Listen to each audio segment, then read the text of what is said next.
Paul, we're back in the midst of a typically underwhelming international break, albeit not for the Scots. A good result yesterday for Scotland. Back-to-back wins. Oosh. Flying. Off to Poland tomorrow as well for the Ukraine away trip, so that'll be good. Whereabouts is that in Poland? Krakow. Lots of vodka and goodness knows what there, mate. That's going to be a really good one.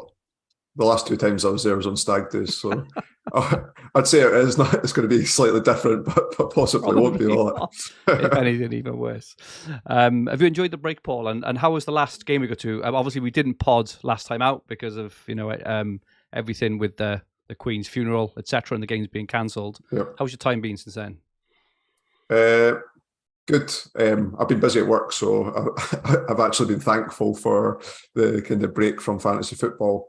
Last game week, I only had 5 players, so I think based on only having 5 players, like in Sky you can plan so much, but those 3 games getting called off, unbelievable. There's nothing. I had 6 players from the 3 games. There's nothing really you can do, and I think that considering the circumstances, I came out relatively unscathed. Yeah. I had considered getting Mitrovic in on the Friday night, and I don't think it was a bad move for those that took out a player that wasn't playing at the weekend and captaining Mitrovic. I think he was the standout captain option, but I opted not to do it because my 3 forwards were all playing still. So captain Palhinha, 9-pointer, so that was good. I don't even like the fact he's suspended for the next game.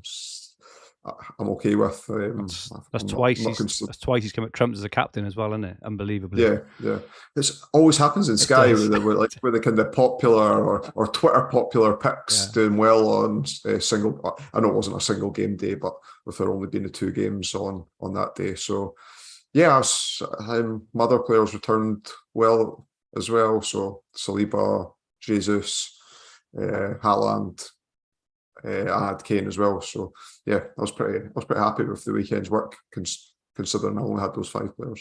Nice. I was a bit more fortunate than you. I think I had about 8 or 9 playing actually. So obviously you had the 2 Brighton boys, didn't you? And maybe Fafana and 1 or 2 others. I was quite lucky. I hadn't quite moved over yet, so I still had, even though players like Brennan Johnson played and blanked. Dyer was the one, obviously with the goal. That's 2. I feel quite fortunate having Dyer with he's got 2 goals in 7 games. That's hell of a strike rate for a centre back who I think hadn't scored before this season in a couple of years. So I really, really lucky there. I was really tempted to do Mitrovic the same as you, and I was also really tempted to do Alisson to Pope, but I just held off on both just because I'm really trying to stick to my guns this year on just making the transfers when I really feel it's a long-term strategic move. And after the Man City Arsenal game got called off, all of a sudden losing Alisson didn't really seem worth it. I was tempted to go to Edison as well. He kept the clean sheet and he would have had a 3-point over Liverpool, but again it's just like short-term points, and I keep thinking to myself, like I keep trying to hark back to the end of last season when I had no transfer, like barely any. And every time I just think, is this a luxury transfer? Is this a luxury transfer? And so far, it's been going okay. And no doubt, I'll miss out on a couple of holes, right? But so far, I feel I've been quite fortunate, and I've not missed out. Like the Mitrovic one on Friday, for example, was one which could have been a mega hole, but wasn't. And there's been some other instances, so I feel quite fortunate so far. Welcome to everyone in the chat. Great to have you back. Feels like it's been ages since we've been on. Joseph Robinson is in. Manchester United. Who else in? Jonathan Maloney, the notorious John Acornley, Glenn Murray, likely drunk. Jacob P, Mark Williamson, Golden Goal, Fantasy Football Podcast. If you haven't caught them, make sure you do. And Mark Daniels and Glenn Murray says, went for a power nap, missed bringing Mitrovic in by 10 mins. Amazing how these things work out, don't they? Paul, what are we going to look at today? So we're going to look at the fixtures up until the World Cup. So look at the 5 best teams using the Hub's fixture tracker. Look at some players from those teams, and then I've went through. There's 21 calendar days with Premier League football on up until the World Cup, and I've selected what I think is the best captain on each day. Nice. So we can have a look at that and how that'll inform my future moves. I think I'll answer Ian Parron's question on what planned transfers I've got. So that's how I've picked up and identified who I want to bring in, and it might help those with Kamara problems or other problems along the way as well. We are using Ian Parron's planner instead of the Hub one, because obviously it just splits it up by game day, which is obviously much more useful. So if you don't, if you haven't used Ian Parron's fixture planner, make sure you go to fantasyfootballhub.co.uk. Everyone uses it. Everyone who's successful at fantasy football uses Ian's planner. So we've got on screen now from Saturday, October the 1st, all the way through till Sunday, November the 13th. And what are your initial thoughts, Paul, on the fixtures? Yeah, so using Ian Parron's planner and using the Hub's fixture difficulty tracker, I've come up with the 5 best teams to target. So coming out on top's Bournemouth, second's Crystal Palace, third West Ham, fourth Fulham, and fifth Leicester. That takes into consideration the Man City Arsenal blank. I think City would have fared higher on it. Arsenal was rock bottom, and City was about middle of the group, so City would have fared higher otherwise.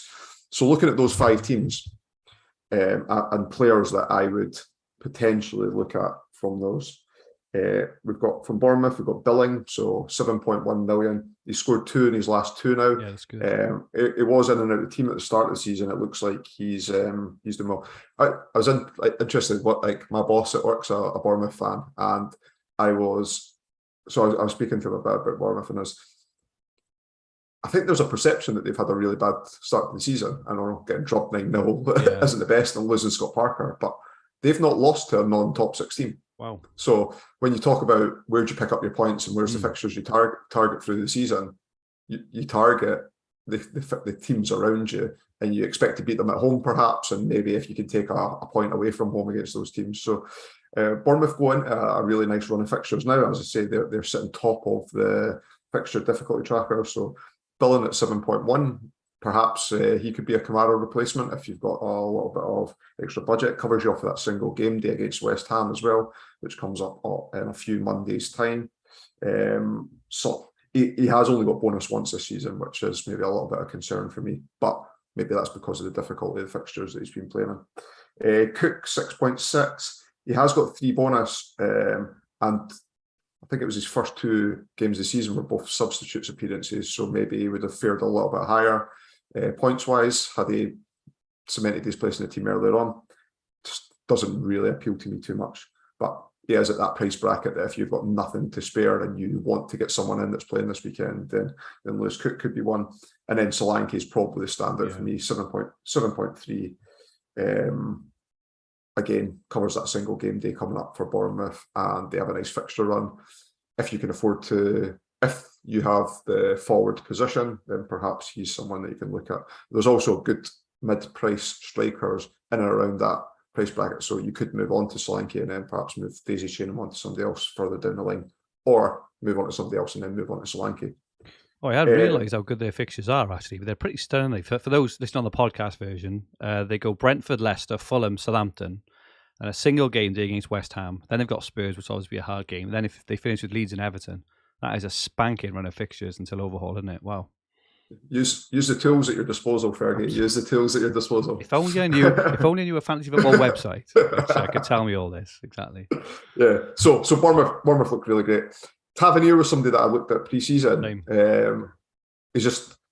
He might start picking up more assists. He was taking set pieces. His stats don't look particularly great, and until it showed an improvement, I probably wouldn't touch on. But again, he's cheap and he's in that. I think he's 6.8, so he's in around that bracket. Second on the list is Crystal Palace. So I'll now reverse and talk about the 21 game days and the captaincies. So I've got a thing that if Haaland's playing, or I don't suspect that Haaland doesn't play, I'm captain him regardless of who Man City's playing. If they're away to Liverpool, I'm probably going to captain Haaland. I want to talk about that in a bit. Remind me. I do want to talk about that period. So 21 fixtures. Man City play 7 times. So 7 of those 21's like Haaland. So I'll almost put that to the side and look at the remaining 14. So I've got Kane down for 3. Maddison down for 2, Salah down for 2, Zaha down for 2. I've got Mitrovic for 1, albeit he's a very good, like he was very close to being first on a few of the occasions. So I think targeting Mitrovic is quite important for me. Yeah. I don't currently own him. Jesus 1, Bowen 1, Tony 1, and I put Henderson down for that Forest Villa game. Probably don't want anybody else. And if I didn't have any Forest or Villa, I probably wouldn't bring I anyone in. don't think you'd be missing either. out on much there if you skipped it, would you? Nah. But to cover off every day, so I'll put all those there. So Ian Parron's question was, how many planned transfers we got? And I've got 4 planned transfers on my current team. 3 are players that are involved in that list, and an additional one's a daisy chain move to get to someone because I need to open up budget to then use budget elsewhere using Ian Parron's planner, which I did to make sure I had the money spare and everything. So I've got Zaha down there. Let's look at Palace. Palace are second on the list of fixtures, and I think a really good entry point. I'm not one to always look at fixture gains for things. If I was to bring someone down to open up, I don't mind losing on the fixture as long as there's a long-term plan around it. But they do open up nicely on Sunday the 9th, so it's not this weekend, but the following weekend. So there's a multitude of ways that you could get to Zaha. 8.5, I think he's a standout Crystal Palace player.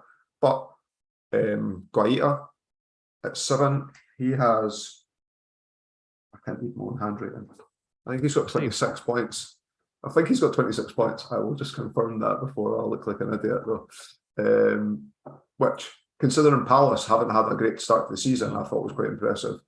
Sorry, he has 21 points, and they've only played 6 games because the game against Brighton was cancelled as well. So Palace for a good fixture run if you're looking for a goalkeeper move. Guaita could be on the cards, and then I really like Anderson as well. 7.99. He's got 25 points. That's where the 25 came from. He's got 25 points from 6 games.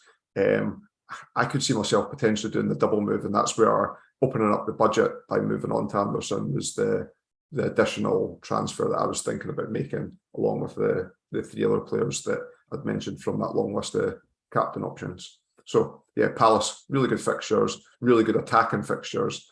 Zaha I'd probably use as a captain on a couple of occasions for international break, so I am targeting him. I have a really checkered past with owning Zaha, so I put a footnote under that and apologise for anyone that currently holds him, that when I bring him in, he will potentially get injured or suspended or the likes, but for me, he's a standout there.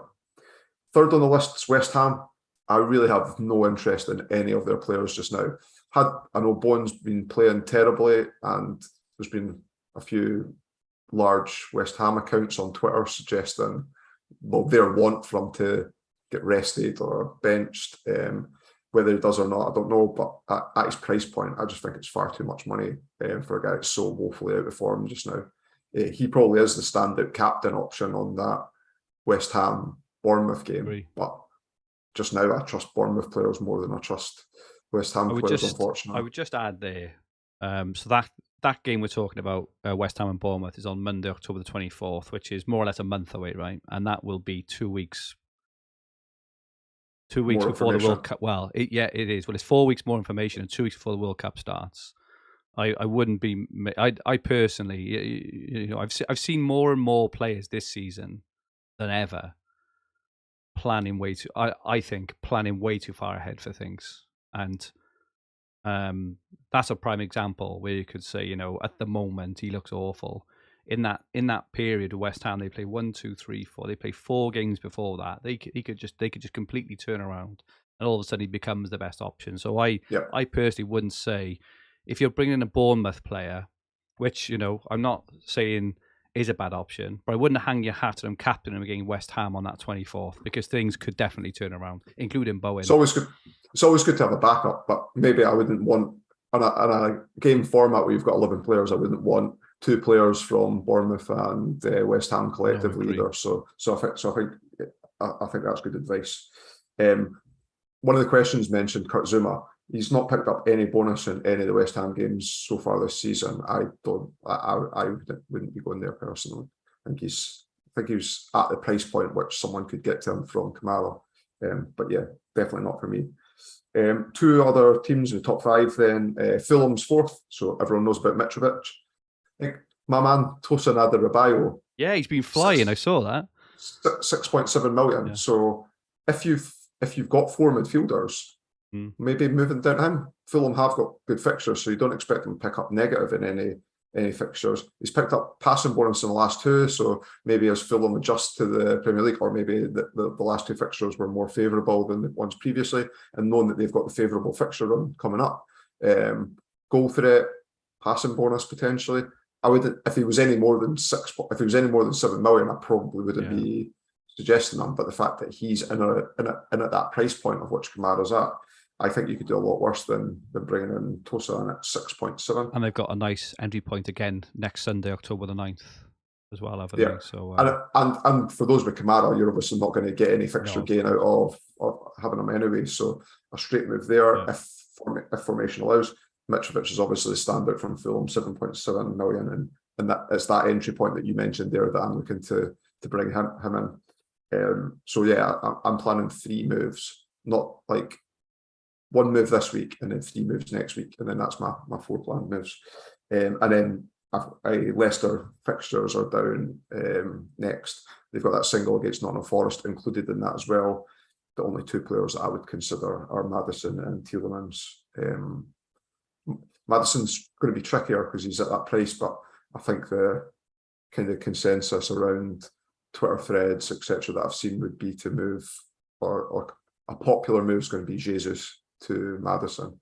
And because I've only marked Jesus down as one time that I would captain him from now until the World Cup, and with Arsenal having a game less, and with you gaining an extra fixture from Jesus playing on Saturday and moving to Maddison on the Monday, it's likely the move that I'm going to make, barring any injuries, etc. Is the captaincy day for him, is that the one against Leeds on the 16th or against Forest on the 30th? Probably Forest, I'm guessing, is it? Good question. Well, whilst I did the work, I was lazy. I think, and didn't, I think it is. I think it is. They're home to Forest on that day. The only reason I'm asking is because obviously the Man City Arsenal fixture being cancelled. I think it would be Sky Gameweek. I want to say 14 maybe. In the middle of October, is it does open up a pretty big 3-for-1 for plenty of teams over Man City in that period. But on that game day, you mentioned Haaland, so they're away to Liverpool on that game day, which is probably going to be the toughest game of the season, you would guess. So it's probably the day which, Haaland could, he probably will score as he tends to kind of do, but it is going to be the hardest game of the season. But the reason I've got it highlighted is I do think there are opportunities because that period includes Sunday, October the 9th, which we talked about a couple of times about bringing in players maybe like Zaha, and maybe Fulham players as well. I think I'm personally tempted to daisy chain off Haaland for a few games and then bring him back in again later. So just for those who listen on the podcast and can't see on screen, for the period talked about between Sunday, October the 9th and Thursday, October the 20th, there are plenty of teams who have got a 3-1 over Man City, and Man City's only game is on October the 16th. So the teams that would have 3 games, you probably ignore Villa, Everton, Crystal Palace. So that kind of Zaha move there could be really popular. So you could potentially even go something like Haaland down to Zaha to get a 3-for-1, but then daisy chain Haaland back in after for someone else, for example. Fulham as well. Haaland down to Mitrovic is something you could do in that period as well. And you would probably, I think, actually captain Mitrovic in that period as well on Thursday, October the 20th, when they play Aston Villa. You could potentially move but Maddison back to. You could, if you want to keep Zaha throughout it, you could move Maddison back to Haaland. Yeah, this is what I mean. It's what I mean about the daisy chaining is that 3-for-1 because you're freeing up the money as well with that move because Haaland's one of the more expensive players. Then you've got a multitude of options on how you go back up. Other teams, Leeds have got 3. Not really interested in any Leeds players. Liverpool have got 3. One includes that Man City game. Away to Arsenal, probably not the best, and home to West Ham. But I was considering maybe doing Cancelo to Van Dijk, but I'm not entirely sure, just because of obviously Liverpool's form, but also the fixtures. Away to Arsenal, which I would expect Arsenal to score. Man City, I would expect Man City to score, and then they got West Ham. So I'm not convinced on that one yet, but it's something I may look at. Man United have also got 3 fixtures in that period, as have Forest, as of West Ham, but that's really interesting there. But the fact that Crystal Palace and Fulham, who are 2 teams who, we've already said they've got a lot of good options.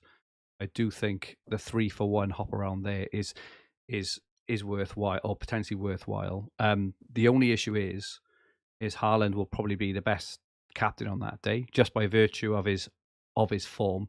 Jesus does play, so Arsenal play Leeds, which would probably be a different one. So those who are potentially thinking of holding on to Jesus could cover it that way. The other fixtures are Chelsea against Villa, which not, maybe Fofana potentially, or someone along those lines. Man United, Newcastle, I wouldn't really want a captain from either of those. Southampton, West Ham is the other game, so there's not much going on there either. You can always, and because it's the beauty of all that as well is because it's a Sunday and teams have already played. Yeah. If you find yourself without a captain and you need one in, some people will be holding Salah as well. I mean, well, exactly. They'll be. And seasons gone by, if it was Liverpool at home to Man City, Liverpool playing anyone, Salah would be default captain. So talking about transfer plans, so I've got Kamara. Even though he did get bonus points, and I think it was 44 minutes he was on the pitch, so I'm gutted to lose him. I liked your calls potentially on Billing and on Adebayo, but I'm potentially considering doing Haaland and Jesus. No, not Haaland and Jesus. Sorry, Haaland and Kamara to Zaha and Mitrovic. But I need the funds from Haaland to be able to make the second transfer, the upgrade. So you just hold on. So you just hold on for a week. I think so. So this is just a plan I've like looked at this afternoon. But again, it's like those who are thinking of, I have to move on for one transfer. Look at who you're bringing in, right? You may be bringing in someone who may get bonus, but look at the ceiling of the person you're potentially talking about. Philip Billing, he's not going to score every game, right? Even if he's got a bit of bonus, you see it as a bonus. But I would rather hold on. It was why I didn't go through the sub 7 million category, because there's not I could have mentioned Casado and stuff like that in there as well. Yeah. But it's just that there's nothing really appeals, I don't think.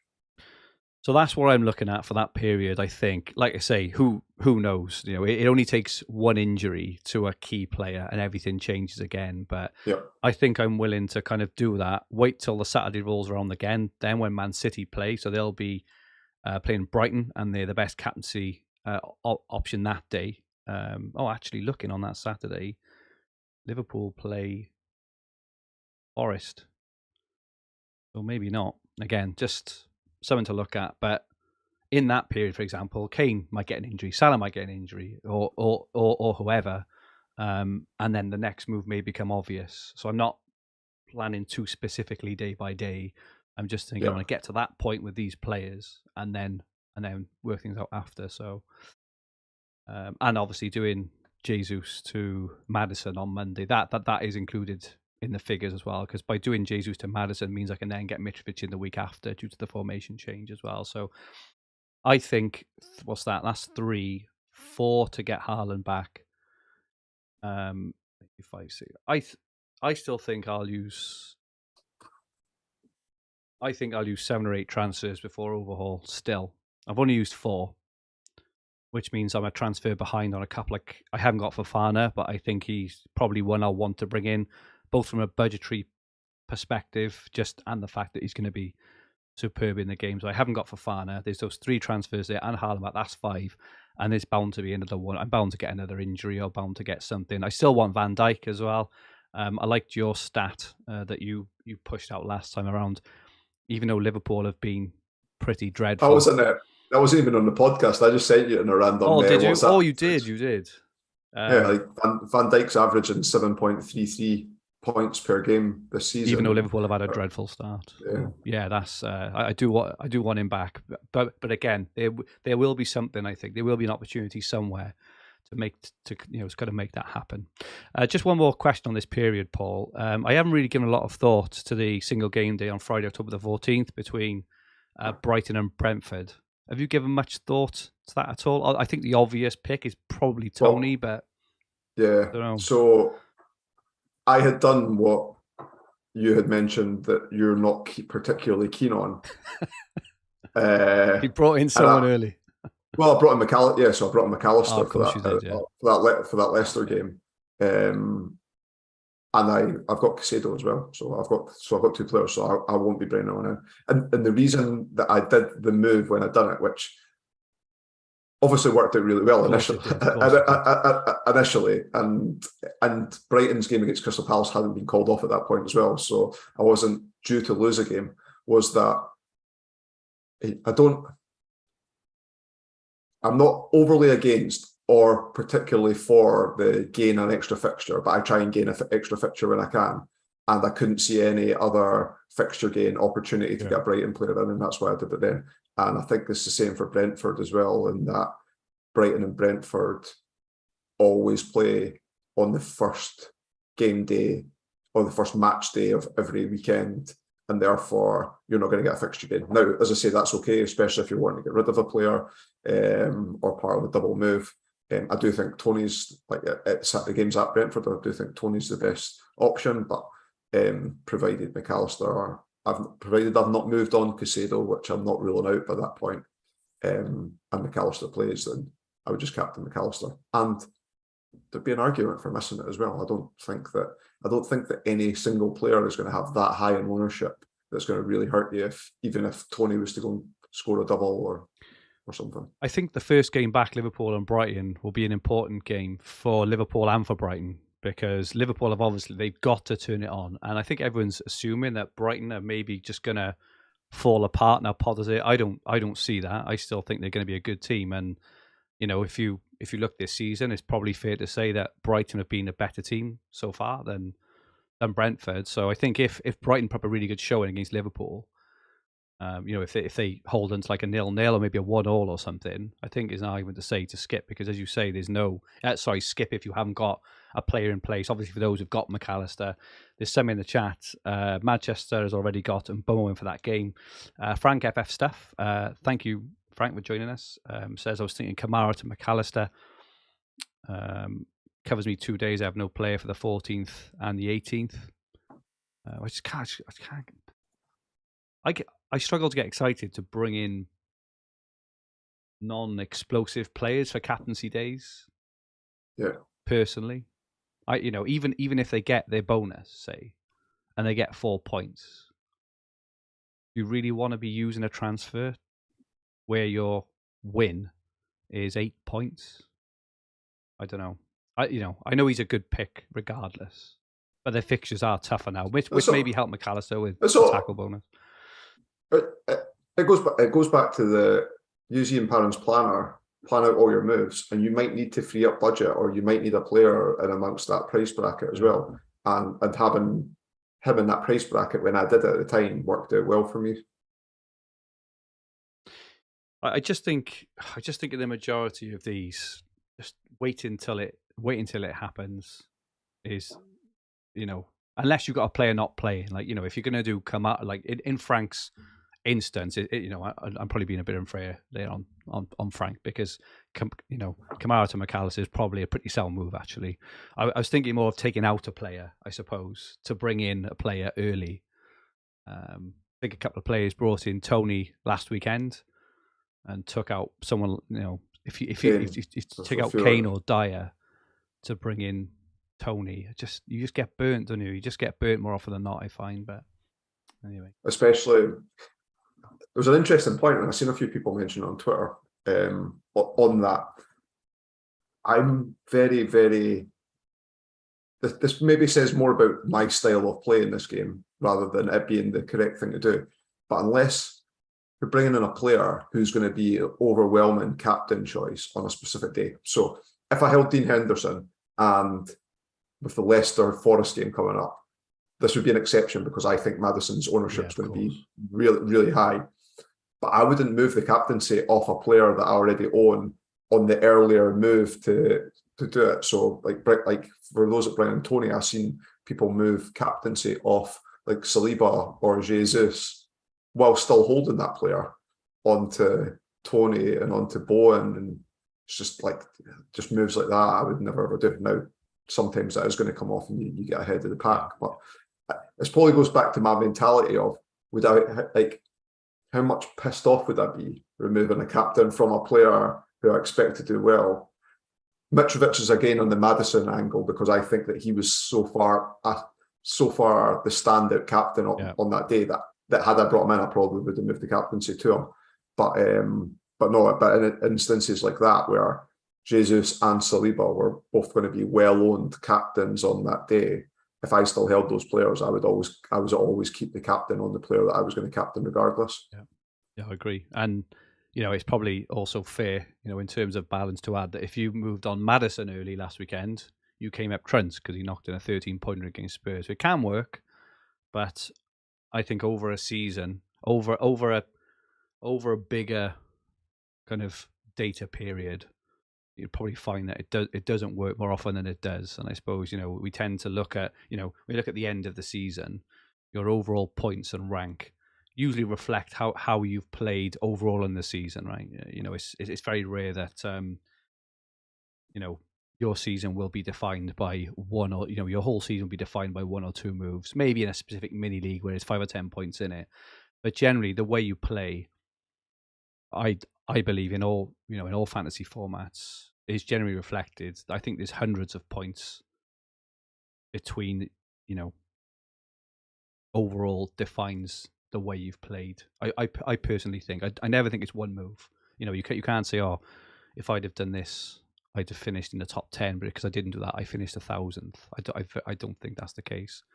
Well, yeah, you start moving down into that. It's butterfly effect, right? Like you start doing things that you would never have done had you done something before, because you've got a different mentality on it now. I missed out on those points, perhaps I'll rush the next move through, and sometimes that works and sometimes it doesn't. And also, if you had like a good experience, so say you brought in Maddison, you may have also done the Tony move. So you may have gained on Maddison, but you may have lost out on the Saliba one. So your appetite for doing such things in the future heightens based on outcomes of previous things. Absolutely, it does. You're right there. Cool. I don't think there's probably any real point in looking further than towards the end of October into November yet. So I think realistically, I'd like to think I'm going to use maybe 6. I've got 5 reasonably earmarked. I'll probably use 6 or 7. How many do you think you're going to use, Paul? Yeah, probably the same. I'll say I've got 4 earmarked, and that's not to say that I'll definitely make things happen, like things change and things happen and stuff like that as well. So I said when we worked out the stat calculations that if we were using the average game weeks played to transfers available, you use 1.25 transfers per week. So if I were in a position just now where I had used less than 10, I'd be happy, which I have, so that's all good. That would take you to the World Cup. That would take you using 20. I don't think I'll be anywhere near using 20. So if I'm sitting between 35 and 40 transfers at that time, I think it's in a good position for utilising opportunities that would have passed thus far, but still having more than what the average game weeks to transfers left is to capitalise on things further down the season. If I was to say to you now, Paul, you go into the overhaul in the top 500 overall with 35 transfers left, would you take that now? Yeah, I think that's where I'd averagely be aiming for anyway. So yeah, stuff same. Happy with that. Let's have a quick preview of the upcoming game week 9, which starts back on Saturday. Football's back, thank goodness. Starting off with a North London derby, Arsenal and Spurs at 12:30. Southampton play Everton, Liverpool, Brighton. Masses of games on Saturday. Fulham, Newcastle, Palace and Chelsea, Bournemouth and Brentford, the late game being West Ham, and Wolves. What are your thoughts on this day for captaincy and any potential transfer usage? I'm excited to have Salah as a differential captain. Is he differential? Is he? No? Nowadays? Oh, yeah, his ownership is in the top 1K, 25%. Wow, I am stunned at that. And 39% overall. Wow. So I can't, I think some people that are potentially fluid with transfers might bring him back and captain him based on the options for captaincy that day. But as I say, I'm liking the opportunity to captain him as what will be a differential on that day. I'm going to say I got him as well. I didn't realise he was that low owned. I think that move to, there was a couple of moves. I think both of us made not the same moves but similar moves where we got in Haaland, Kane, and Salah all at the same time, didn't we? About a month back. So glad I did that, because it means you can just approach every game without having to worry, go behind the sofa. Yeah, and not Salah, but the other two have returned consistently, like a premium defender would over that, and some. So that's been handy. But yeah, I think Salah's the standard captaincy option on that day, only because Arsenal and Spurs are playing each other rather than playing weaker opposition. Those with Mitrovic, I guess, and don't have Salah would be tempted to captain him. I think that he's possibly the second best option. Yeah. And again, a splattering of Kane and Jesus captaincies I'd expect as well. Smattering? Have we used these words before? Splattering.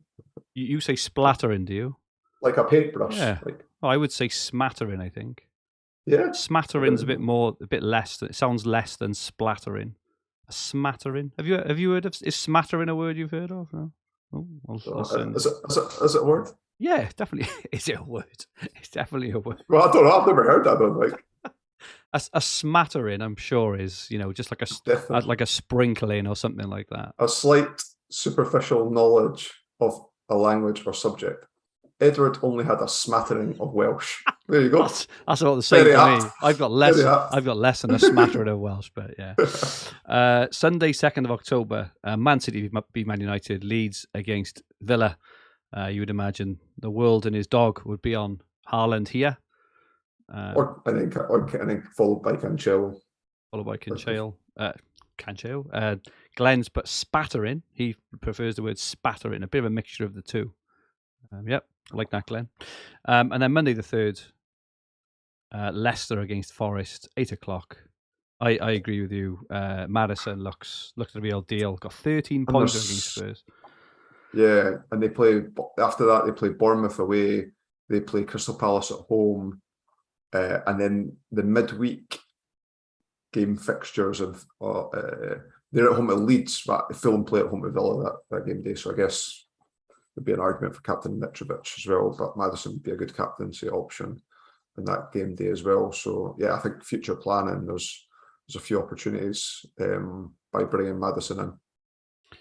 And if you had Kamara and you were to get rid this weekend straight away, who would be your choice? With what budget?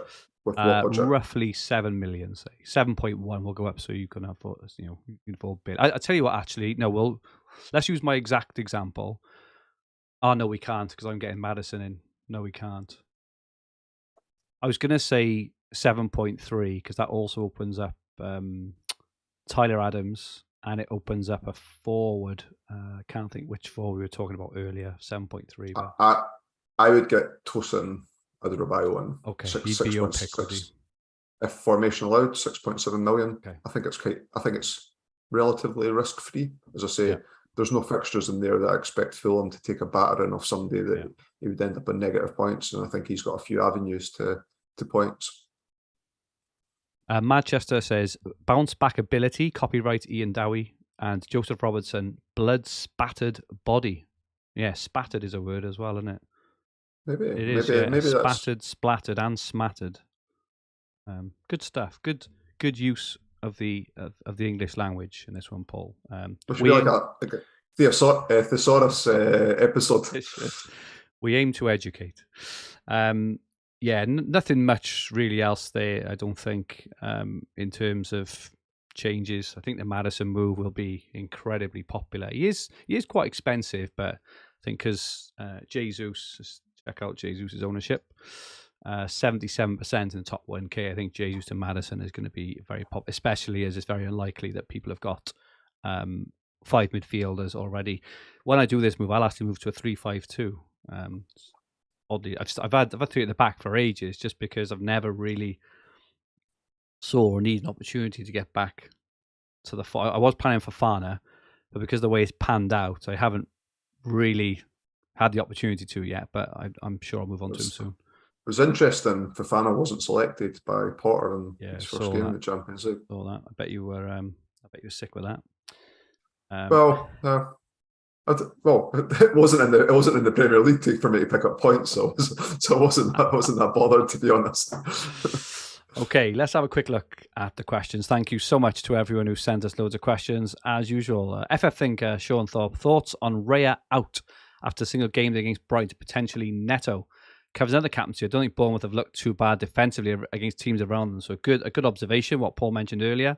They haven't looked too bad.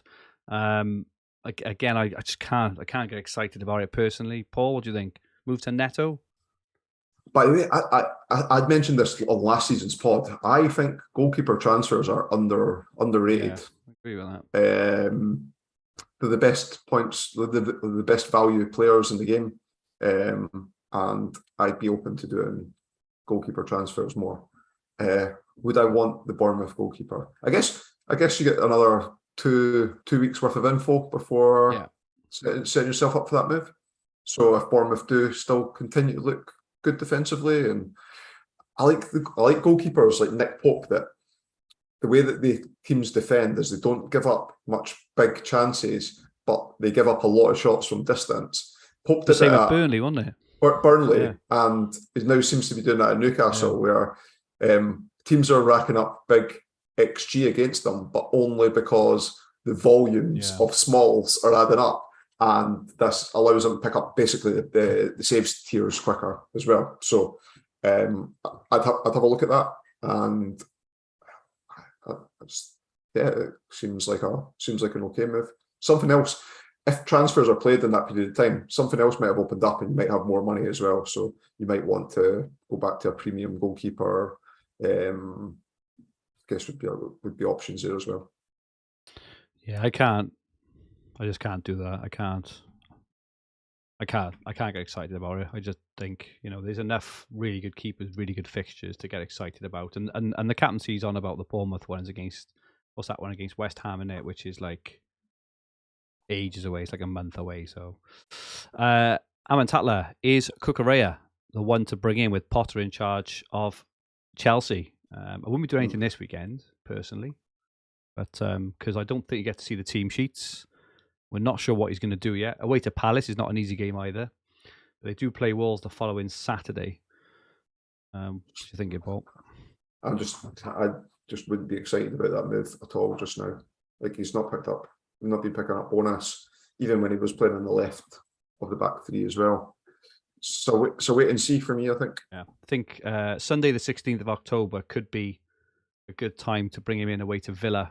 If you see what you like, so if you like what you see over the next 2 games, that could be a good spot to move off someone maybe. But I wouldn't be doing it in the short term.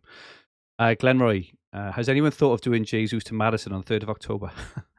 pay the extra or cheap out on Tielemans or Barnes. I can't have passed Maddison. I just think he looks possessed, and the fact he was left out of the England squad, I think, is just gonna spur him on even more. I think he looked superb. He's looked superb all season. I think he's the best player in that team by a mile. I can't have passed him. Unless you don't have Jesus and your budget really dictated moving, I wouldn't move for Barnes. I definitely wouldn't do Barnes. I suppose with Tielemans, he's on penalties now with Vardy not on the pitch, which is obviously good, and he's okay for bonus. But if you're really budget restricted, then I'd consider Tielemans, but bear in mind there's potentially a couple of games where players like Sky managers are going to captain a Leicester asset, and Maddison's by far going to be the most popular. So you have to accept that risk if you do that as well. Ian Parry, I think we've answered the question about how many planned transfers you're intending to use. I think we've roughly said probably 4 or 5 planned, and then probably 1 or 2 for an injury or for some, emergency transfer. Yeah, or immersion transfer. I always like this back burner one where two players are competing for one position, the team sheet comes out, and one player's not in the squad because they're injured, and then make that move quick to get on the player. Or if I don't know, if a star, if Kane gets injured for Spurs, but their fixtures are absolutely superb, even a move for someone like Son or even Richarlison, if it fitted in, or maybe something along those lines could be one to move on. But anyway, Ian asks about Kamara replacements. I think we've probably gone through that. We've looked at ones, Adebayo and Billin are probably the two round about that price. There are a few more at, between 7.3 and upwards. Tyler Adams, I personally think he's a really good option at 7.3. His tackles are superb. Obviously, Fofana, Saliba, if you got, if you haven't got them yet, a little bit more, though I would be wary of Saliba at Arsenal, only because they've got Spurs, Liverpool, and then I think they miss a game, don't they? Or after the Leeds game, they miss a game. So you probably missed the boat on him now, but for his value, I certainly wouldn't be moving him in and out because their fixtures towards the end are really, really good. Mitrovic, 7.7. Solanke was one, I think you mentioned, 7.3. So lots of options there. Dragon Sky FF also asked the same question there. Every day, he says, John Stones out for a 7.5 million defender. Thinking for Fofana or Zuma with the West Ham Bournemouth game in mind. I just wouldn't be planning that far ahead. Like, personally, for Zuma. No bonus at all this season so far. Not for me. And Fofana, I own Fofana, and I'm not convinced. Like, I'd have to be, if I didn't have him and I was considering getting him, I'd have to be convinced that he was part of Potter's first choice defenders. Is Stones injured? I don't think he is he? Because he has been playing a fair bit as well. I'm guessing that it's part of a double move, because if Stones is more expensive than that, and you've only got 7.5 to replace him, then. Fair enough. Peter Clinch, what do you see as the best extra game or dating opportunities between now and the overhaul? So I think we touched on that earlier. I definitely personally think Haaland's out is an option, but not just doing it for doing his sake. If you think in that period, Haaland and Kamara would play one game between them, whereas Zaha and Mitrovic should obviously, barring injuries, etc., will play 6 games in that period, and then you can look to potentially daisy chain Haaland back in for Kane, Salah, Maddison, even Cancelo, Van Dijk, or whatever else. So that's the one I've been looking at. The only problem is you don't get to captain a very, very highly owned and captained Haaland against Liverpool, but there's still. If there was one single fixture that is the most difficult fixture of the season for Man City, it's probably going to be Liverpool away. It is. And just to add to that, I think actually, if you don't even own Haaland, even though probably most do, the situation is the same there for Cancelo as well. He's only got that one fixture in that period as well. So if you have got 4 or 5 at the back and you want to have a shift around, you could do that as well. I think I would shift. Well, I'll shift on Haaland because of my formation, because I've only got 3 at the back. But I also think I would just like to I would like to hold on to Cancelo regardless, because Haaland just has that kind of underlying injury, expected minutes threat, and you never quite know what's going to happen there, do you? So that's what I would say there. Luke Notley, Kamara to Adams or Fofana? He's asked, are they the 2 best replacements? I think of those 2, I'd be, if you're looking to make the move now, I would personally go for Adams out of those 2, just because we're not quite sure what's going to happen. But I would be tempted to wait a week or 2. Like I say, the kind of players you're choosing there, even if you choose Adams, if you miss one game and Adams hits his full potential, you're still only missing out on 5 and 7 points, whereas it could be that a better opportunity opens up the week after. So I wouldn't go mad, but I think if you had to do it, I'd go Adams, and I'd just wait and see on Fofana. Would you go Adams or Fofana now, Paul, if you had to? If I was forced, probably Adams. Okay. In your dreams, thoughts on Palace assets? Zaha, Gehi or Anderson? I think both of us think Zaha looks a great option. Anderson also as well. 7.9. I think that's a great price. That's probably one I'll be looking at as well. Just because of my formation, I've still got like Brennan Johnson and players like that still who I just can't seem to get rid of.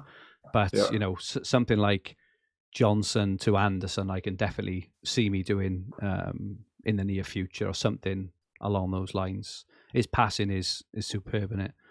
I think Gahey's 0.1 more. It does have superior goal threat, Gahey, doesn't he? But and we're both pretty sweet on Zaha. I think 8 point. It kind of smacks of Antonio last year, doesn't it? Where I think he was 8 million, but 8.5 million. Yeah, I think forward. Even though as I say, I've got a bad past of owning Zaha, but I even when I went and re-looked at it, 8.5 seems cheap for me. I completely agree, and the fact he's in midfield, I think he'd be a good option even if he was up front. But the fact you can potentially have, I don't know, Kane, Haaland, Mitrovic, and Zaha looks and a couple true. And the couple of captaincy days as well. Agree, and the fixtures are superb. Starting off with Leeds next week, so I think it looks really good. Owen also asks about Kamara, who we have discussed to death. Alan SkyFF says random one, but Max Cornet, is he just a designated Europa League starter? Really like him as a differential. He's already in my team. He's gone in early on Cornet. Paul's eyebrows rose. How much do you think he is, Fergi? Like without looking at So I'm assuming he's a midfielder. I'm assuming, and I would probably guess around maybe 8.1. All right, it is cheaper than that. I thought you were going to go much lower than that because I think he looks. I think he's quite a decent player personally, but. Yeah. How much is he? He's 7.8. Oh, okay. But having not started the game so far, I wouldn't be riding it out for the sake of a single game day Absolutely a month down the line if he doesn't start the next game. No. What day do West Ham play on? Monday the 24th of October. They play on Saturday, so if he didn't start a game on Saturday with Wolves, I'd be trying to use him as part of make way to get Maddison in, or even if you had budget and you didn't want to use budget to get Maddison, you could move straight to Tielemans from him. So before that game on Monday, 24th of October, just for example, anyone thinking of holding on to players just for captaincies in the future, Leicester, for example, home to Forest, which will be the best captaincy option on that day, away to Bournemouth, home to Palace, home to Leeds, away to Wolves. Just for the sake of holding on for a potential captaincy for someone who is unlikely to get much, if anything. Even if Cornet came back in, based on the volume of players that they've got in the attacking midfielder slots, if Cornet came in and played against Wolves and did well, there's no argument that there's an argument that in 2 weeks' time he's one performance away from getting dropped again. And conversely, it could be, so those who are jumping in now early and getting in players, Cornet could be the obvious must-have option. He could score a hat-trick in the previous game. All of a sudden, people are raving about him, and he could be the one-game punt that people are looking for. So I wouldn't be planning that far ahead, personally. I can't believe I just said Max Cornet is going to be the one that everyone's looking at. But you never know. Stranger things have happened. Final question off Michael Harland. Who's captain on Saturday? He's got Raya, Tony, Van Dijk, Dyer, or Bowen. Was thinking Tony as a nice differential. You think there, Paul? Captaincy for Saturday. What was options again, sorry? Raya, Tony, Van Dijk, Dyer, or Bowen. Van Dijk. I think I go for Van Dijk as well. On that one, it says Tony. If Tony got Brentford, I think it's quite a decent. So Bournemouth. Bournemouth. It's not bad, but yeah, I think with Van Dijk, you're probably guaranteed 5 points. Whereas even if Tony gets his goal, 7, maybe 8 points. I think I go for Van Dijk personally. Manchester, really good point actually on Jesus as well. For those thinking of he is on 4 yellows, so he's only 1 card away from a ban as well. For those thinking of holding on, especially for that Leeds game, if Jesus gets booked either against Arsenal or Liverpool, is it Liverpool they got? Against Spurs. Sorry, against Spurs or Liverpool, he would miss that Leeds game. So that is worth bearing in mind. Really good point there. And that is it from us for this week. As usual, thank you all so much for watching and listening. Your continued support is much, much appreciated, as usual. Thank you, Paul. Where can people find you, Paul? On Twitter at Paul McAnulty1. It's MCANULTY. And my Twitter handle is at FFH_Fergi. If you liked what you watched, please click the like button. We've only got 9 likes so far, which is very disappointing. Come on, press the like button. Remember to subscribe in the bottom right-hand corner of the screen. If you enjoyed your listen, please rate the podcast version and leave us some lovely comments. We'll be back next Monday. The reason we couldn't do Monday this week, both Paul and I aren't available, but I think we're both available a week Monday, so we're back as normal, 5:30 on the Monday, reviewing the weekend's action and looking ahead to Sky Game Week 10. Have a great Game Week all, and goodbye for now.